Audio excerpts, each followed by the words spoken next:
কথা বলতে পারে না, পরিচয় হওয়া যায় না।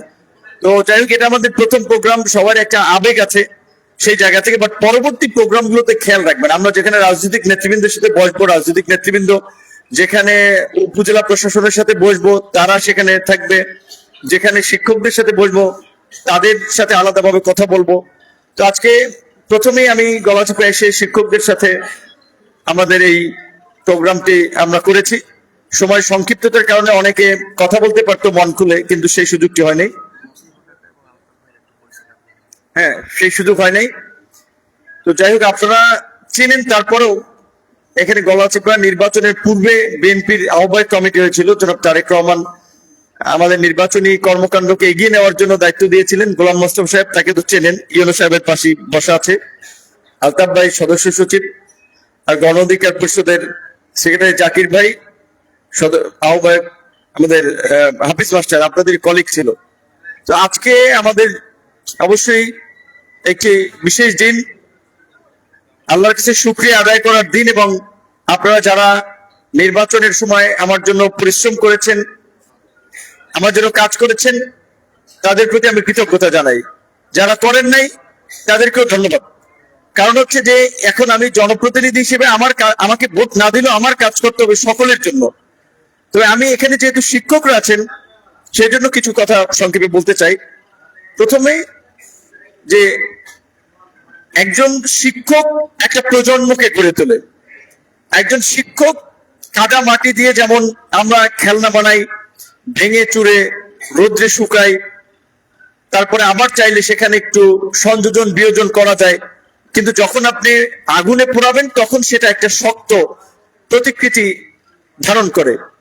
শিক্ষকরা, একেবারে বিশেষ করে প্রাইমারি শিক্ষকরা, ছাত্রদের অভ্যাস এবং চরিত্র গঠনেও কিন্তু গুরুত্বপূর্ণ ভূমিকা পালন করে। বাইরের দেশগুলোতে আমাদের যে প্রবাসী কল্যাণ মন্ত্রণালয়, সে মন্ত্রণালয়ের সচিব একবার বলছিল যে জাপানের এক্সাম্পল দিয়ে, যে বাচ্চারা এমন ভাবে স্কুলে যায় রঙিন ড্রেস এবং একজন আরেকজনের কোমরে হাত দিয়ে, মানে মনে হচ্ছে এটা প্রজাপতি কিংবা পাখির কোনো শাড়ি।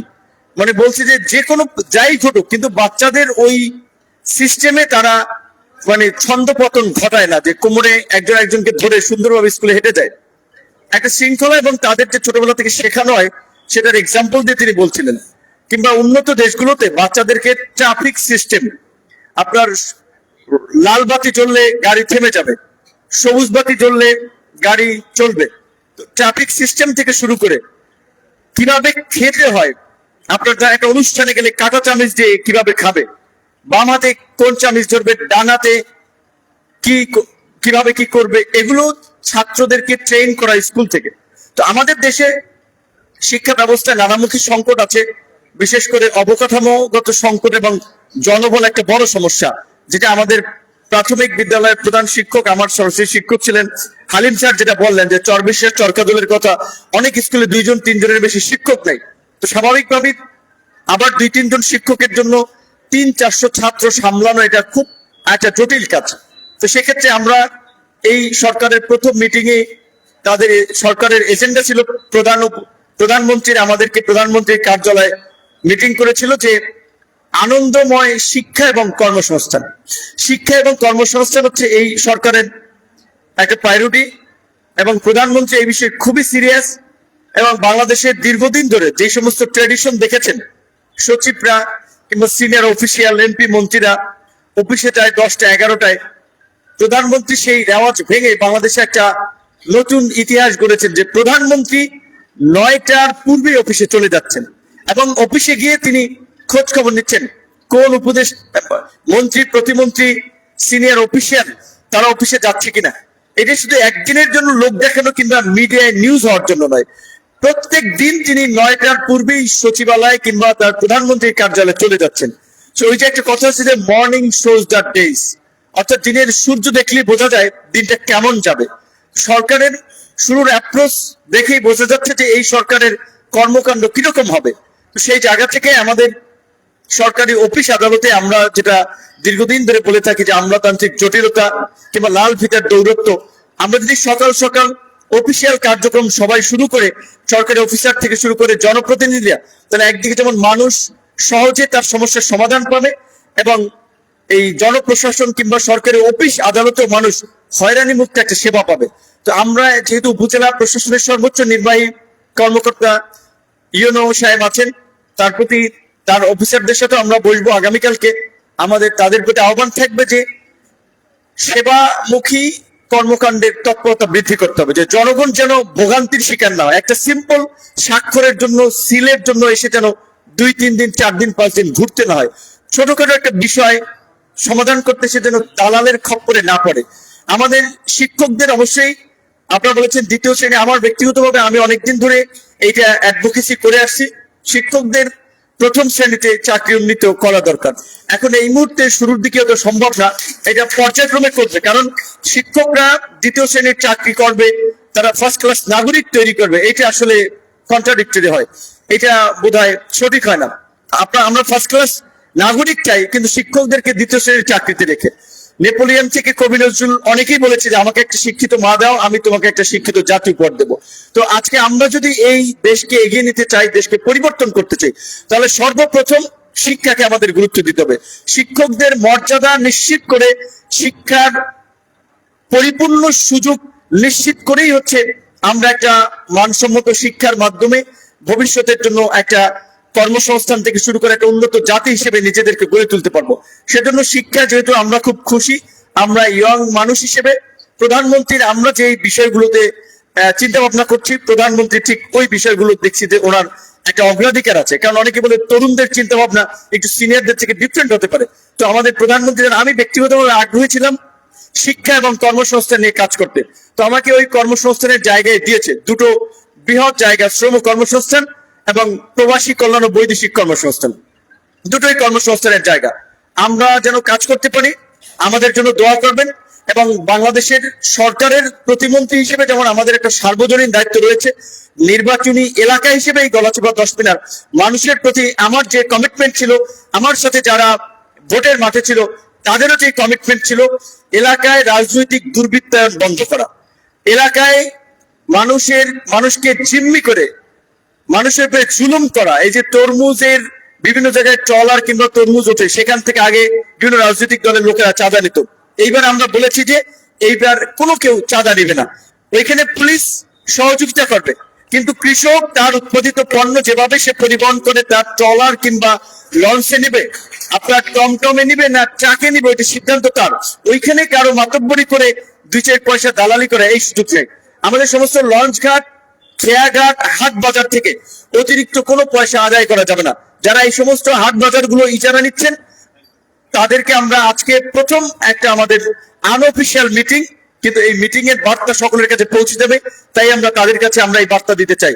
এবং ছোট ছোট হাট কিংবা খেয়াঘাট ইজারা নেয়ার নামে দেখা যায় এক জায়গায় আপনার 10 লাখ টাকা ইনকাম হয় না, সেটার ইজারা তুলে ফেলে তারা 20 লাখ টাকার মতো, যার ফলে ওইগুলো মানুষের উপরে চাপিয়ে দেওয়া হয়। তো আমরা এবার একটা লিমিট বেঁধে দেবো যে এই হাটের ইজারা সর্বোচ্চ এত লাখ পর্যন্ত হবে, যেন অতিরিক্ত ইজারা নিয়ে মানুষের ঘাড়ে সেটা চাপিয়ে না দিতে পারে। আমাদের এখানে আমরা বারবার বলেছি, নির্বাচনের আগে আমাদের হিন্দু সম্প্রদায়, তাদের সাথে সন্ধ্যার পরে আমাদের মত বিনিময় আছে, তারা যেন নির্বিঘ্নে নিরাপত্তার সাথে এখানে চলাফেরা, ব্যবসা বাণিজ্য করতে পারে। উপজেলা প্রশাসন সেটি দেখবে, এবং রাজনৈতিক ভাবে আমরা যারা রাজনৈতিক কর্মী, বিশেষ করে আমি এখানে বিএনপি সমর্থিত প্রার্থী ছিলাম, বিএনপি এবং গণ অধিকার পরিষদের নেতৃবৃন্দ, আপনাদের দায়িত্ব সরকার যে ধরনের একটা নিরাপদ এবং একটা নতুন আপনার রাজনৈতিক দল মতের ঊর্ধ্বে উঠে একটা সম্প্রীতির নতুন বাংলাদেশ গড়ার জন্য যে কাজ করছে, এই গণচিপা 10 মিনিট যেন আমরা সেই পরিবেশ নিশ্চিত করতে পারি, রাজনৈতিক বিভাজনের ঊর্ধ্বে উঠে যেন আমরা কাজ করতে পারি। আপনারা জেনে খুশি হবেন, যদিও অনেক কথা আমাদের বাইরে বলার নিষেধ আছে, যার যার মিনিস্ট্রি রিলেটেড বক্তব্য সেই মন্ত্রণালয়ের মন্ত্রী দেবে কিংবা ক্যাবিনেট সেক্রেটারি দেবে। তো তারপরেও কিছু কথা যেটা জনগণের জন্য একেবারে প্রো পিপল চিন্তা ভাবনা, সেই কথাগুলো শেয়ার করা। কিছুদিন আগে ক্যাবিনেটে একটা বিষয় আলোচনা হয়েছিল, সরকারের যে সামাজিক সেবা বা সুরক্ষার যে প্রোগ্রামগুলো, তার মধ্যে ঈদ এবং কোরবানির সময় বিজেপ যে সুবিধাগুলোতে আপনারা জানেন 10 কেজি করে চাল দেওয়ার, সেই তালিকা আমরা নাম বিভিন্ন ভাবে গত সরকার থেকে শুরু করে সেটা যাচাই বাছাই পরে অর্ধেকে সম্ভবত নেমে এসেছে, অনেকখানি কমে গিয়েছে। এইটা প্রধানমন্ত্রী শুনে তিনি বলেছেন আমরা নতুন সরকার দায়িত্ব নিয়েছি, মানুষ যদি আগের চেয়ে কম পায় তাহলে তো আমাদেরকে বলবে যে আমরা এসে কমাই দিলাম। এটা হবে না, যেটা আছে সেটা থাকবে, পারলে বাড়াই দেন। এবং সম্ভবত চালের এই বরাদ্দ 10 কেজি থেকে 15 কেজি, সেই কমিটিতে কারা থাকবে, ক্যাবিনেট থেকে একটা নির্দেশনা বোধহয় উপজেলা নির্বাহী অফিসারদের কাছে এসেছে। কিন্তু আপনাদের কাছে এই জন্য শেয়ার করছি, আপনারা যেন সরকারের দৃষ্টিভঙ্গিটা বুঝতে পারেন। সেখানে ইউনো পদাধিকার বলে থাকবে, আপনার ইউনিয়ন পরিষদের চেয়ারম্যান কিংবা যেখানে চেয়ারম্যান নেই প্যানেল চেয়ারম্যান 2 জন থাকবে, আর 2 জন গণ্যমান্য ব্যক্তি, তার মধ্যে একজন নারী এবং আরেকজন পুরুষ থাকবে। গণ্যমান্য ব্যক্তি এইখানে বলে নাই যে আমাদের দলের লোক দিয়ে দেন। তো চিন্তা করেন যে সরকার একেবারেই একটা জনমুখী পলিসি এবং তার বাস্তবায়নে যে কাজ করছে সেটা আমরা ভিতর থেকে দেখতে পাচ্ছি। আমরা বিশ্বাস করি যে আমাদের মাননীয় প্রধানমন্ত্রী তারেক রহমান যদি এইভাবে চলতে পারে এবং আমরা দল মত নির্বিশেষে সবাই মিলে যদি তাকে সহযোগিতা করতে পারি, বেশি সময় লাগবে না। আগামী 5 বছরের মধ্যেই বাংলাদেশকে তিনি অনন্য উচ্চতায় নিয়ে যেতে পারবেন। 5 বছরের মধ্যেই আমাদের রাজনৈতিক বিরোধী পক্ষ আছে, বিরোধী মত পথ থাকবেই, কিন্তু আমি সকলকে অনুরোধ করব, বিশেষ করে আমরা social media, main stream media, শুরু থেকে আমরা অকারণে কিছু বিতর্ক দেখি, বক্তব্য দেখি, বিরোধিতা দেখি। আমরা দীর্ঘদিন যারা আমরা আন্দোলন সংগ্রাম করেছি, আন্দোলনের মধ্যে দিয়ে তো আমরা এই জায়গাটাতে এসেছি। স্লোগান দিয়ে সবসময় দিয়েছি তো রক্ত, আরো দেবো রক্ত। আর কত রক্ত দেবে দেশের মানুষ? আর রক্ত দেওয়া লাগবে না। আর এই রক্ত দেওয়ার স্লোগান আমরা রাজপথে দিতে চাই না। আমরা নতুন কিছু করতে চাই, আমরা সবাই মিলে বাংলাদেশ করতে চাই। যে কারণে প্রধানমন্ত্রী একটি স্লোগান যে সবার আগে বাংলাদেশ। সুতরাং আমরা সবাই মিলেমিশে আমরা কিভাবে প্রথমত নির্বাচনী এলাকাগুলোকে গড়ে তুলতে পারি। আমরা চাই যে এই গলাচিপা 10 মিনাকে উন্নয়নের ক্ষেত্রে, সম্প্রীতির ক্ষেত্রে, মানুষের অধিকারের ক্ষেত্রে এবং মানুষের বসবাসযোগ্য একটা এলাকা হিসেবে আমরা একটা রোল মডেল এলাকা হিসেবে গড়ে তুলি।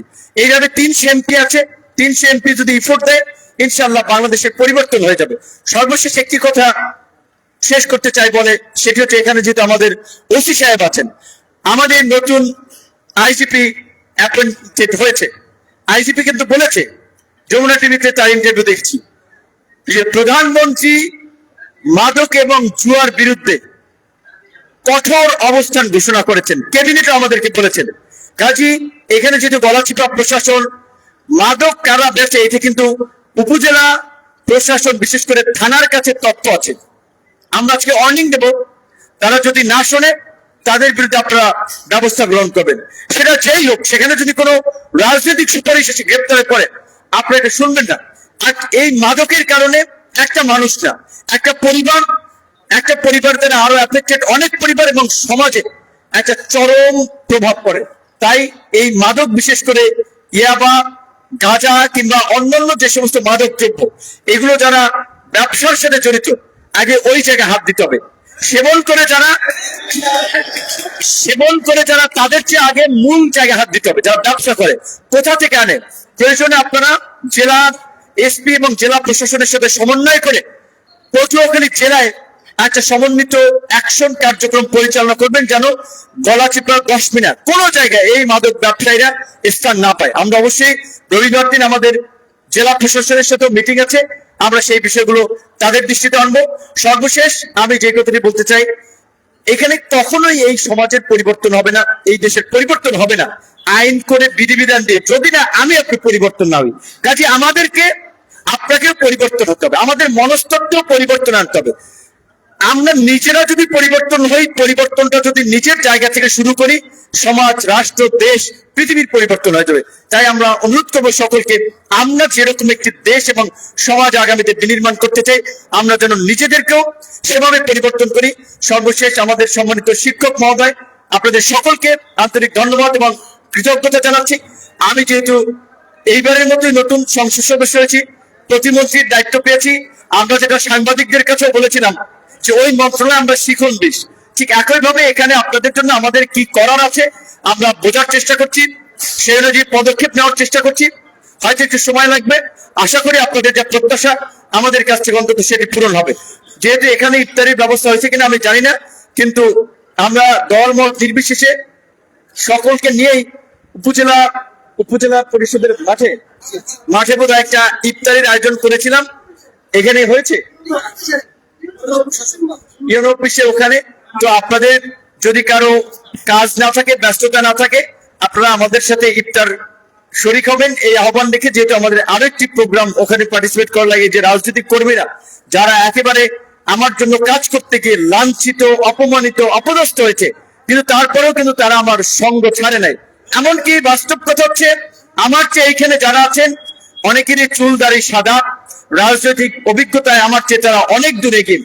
আজকে এই গলাচিপা 10 মিনিটে যদি আমি এমপি নির্বাচিত না হতাম, অন্তত পক্ষে 200 ঘর বাড়ি ভেঙে চুরে আগুন দিয়ে তছনছ করা হবে। আমি যদি এখানে এমপি না হতাম, অন্তত এই গলাচিপার 200 লোক এতদিন হসপিটালে থাকতো। কিন্তু আমি এমপি হওয়ার ফলে কারো বাসা বাড়িতে একটা ঢিল পড়ে নাই, কারো গায়ে একটা টোকা লাগে নাই, কারো নির্বাচনের পূর্বে আমরা যেটা বলেছিলাম, আমি নিজে একজন মুসলিম মানুষ, আমি মুসলিমদের পক্ষ নিয়েই কাজ করতে চাই, আমি একটা সাধারণ পরিবার থেকে উঠে এসেছি, আমি সাধারণ মানুষের জন্য কাজ করতে চাই। নির্বাচন এবং রাজনীতিতে মত পথের বিরোধিতা আছে, থাকবে, এটা স্বাভাবিক, কিন্তু সেটাকে আমরা এক্সট্রিম লেভেলে যেন না পৌঁছায়, সেজন্য আমি নির্বাচনের পরপরই প্রতিনিয়ত বিএনপি এবং গণ অধিকার পরিষদের নেতা কর্মীদের নির্দেশনা দিয়েছি। তারা সেই অনুযায়ী এলাকার মানুষের পাশে দাঁড়িয়েছে, পরিস্থিতিকে শান্ত রেখেছে, সেজন্য তাদেরকে ধন্যবাদ। আশা করি আগামী দিনেও এই পরিবেশই বজায় থাকবে ইনশাআল্লাহ। আসসালামু আলাইকুম।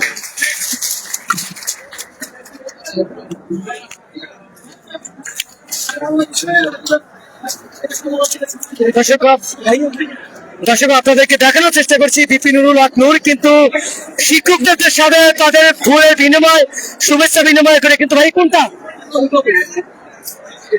ভাই নিয়ে গেছে সব, এই একটাও ও এইটা ভাই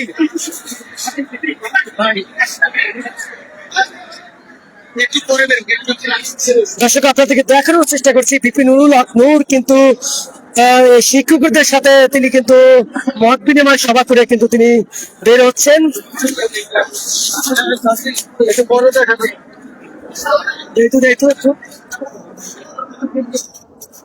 হ্যাঁ দেখতে চাচ্ছি ভাই,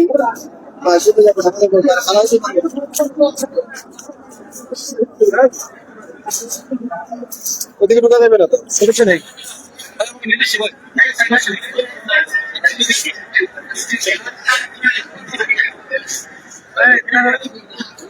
প্রশাসনের লোক থাকে, ভাই এরা নিরাপত্তা লোক, ঠিক আছে ঠিক আছে।